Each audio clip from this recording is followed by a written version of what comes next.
Ketika PKS menyambung Partai Demokrat mendukung Anies 2024, maka tiket Anies maju untuk jadi bakal calon presiden 2024 sudah didapat tiketnya.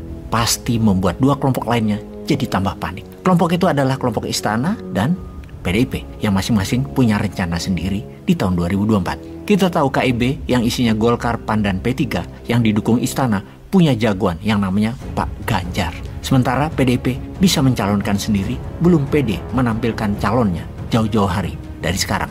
Gerindra di sisi lain sangat pede. Dia posisinya di tengah Istana dan PDIP. Bisa ke PDIP, bisa ke KIB. Gerindra sejauh ini belum juga menyatakan positioningnya. PDIP sendirian sulit melawan koalisi perubahan. Sementara KIB perlu Gerindra. Sebenarnya selama ini mereka semua ada dalam pemerintahan. Namun di tahun 2024 agaknya masing-masing main dengan strategi yang lain.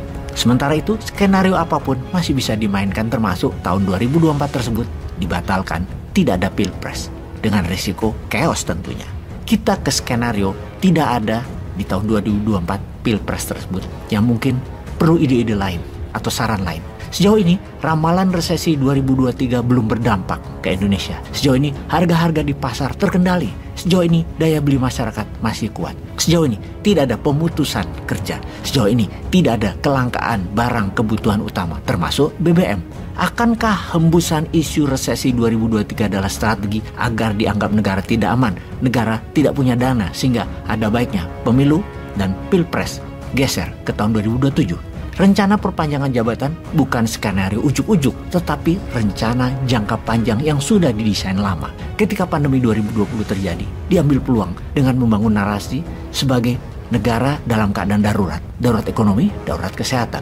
Kemudian distrategikan skenario darurat tersebut sehingga jadilah bahan penggalangan opini, yang mana 70.000 kepala desa sudah mulai digiring waktu itu opininya untuk mendukung perpanjangan masa kerja.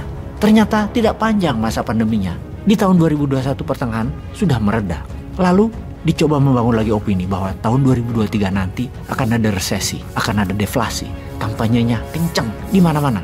Bosman berkomentar sesuatu yang belum terjadi dikampanyekan besar-besaran. Biasanya tidak terjadi atau sudah bisa diantisipasi. Dan agaknya ke arah sana memang, yaitu sejauh ini belum ada tampak resesi akan ada atau akan berdampak. Maka apa skenario berikutnya demi masih menjabat ke depannya? Kalau aman-aman saja tahun 2023, ya apa boleh buat. Di tahun 2024 harus ada pilpres. Namun yang jadi presiden harus orang gue. Itu skenario sekarang agaknya.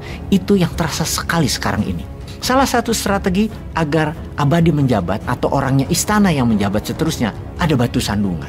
Batu sandungan terkuat adalah Anies. Anies merupakan lawan berat yang harus tidak boleh jadi. Harus digembosin, harus jadi musuh bersama. Rasanya kalau langkah penggembosan itu terus-menerus dilakukan, pasti langkah Anies berikutnya adalah gak jadi nomor 1 rapopo, kejar nomor 2, gitu ya. Tapi kita harus tolong pejabat yang ingin menjabat selamanya tersebut, ya. Kira-kira ya kita harus melakukan itu. Dengan menolong tersebut mungkin izin Santara bisa dijalankan lagi. Jadi informasi berikut ini bisa jadi skenario doomsday atau skenario hari kiamat untuk kelanggengan jabatan hingga minimum sampai tahun 2027. Skenario usulan Bosman ini bisa menjadi jabatan tambahan 3 tahun sampai 2027 dan setelah itu bisa tambah 3 periode sampai 2032. Dan ini semua agar persiapan Mas Gibran lancar. Di tahun 2024 bisa jadi gubernur Jawa Tengah, lalu kemudian di tahun 2029 gubernur Jakarta, sehingga ketika Pilpres 2032 Mas Gibran bisa mulus ke istana. Itu skenario cocok dan terbaik dan harus dibantu. Jadi kita bantu membangun narasi hari kiamat doomsday agar Mas Gibran sampai ke istana.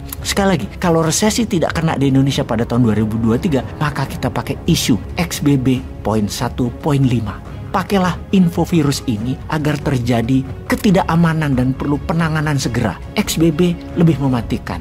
Rakyat walau di booster pasti masih terpapar. Harus terpapar hingga 60% kalau perlu dan dibuat panik. Kemudian diciptakan ketergantungan pada sang pejabat sebagai hero penyelesaian masalah. Hero inilah yang pantas menjabat selama masa darurat 3 tahun. Dan nanti setelah 3 tahun kan tidak ada pahlawan lain selain pahlawan yang ada saat ini. Giring 3 periode jabatan. Pasti rakyat senang, bahagia dan mendukung. Bagaimana? Setuju? Mau dibantu dengan fakta data virus di dunia saat ini, di Amerika dan Tiongkok. Kita ke data lapangan yang menyatakan bahwa di Amerika setiap hari ada 44.000 orang terpapar XBB poin 1.5 dan BF poin 7.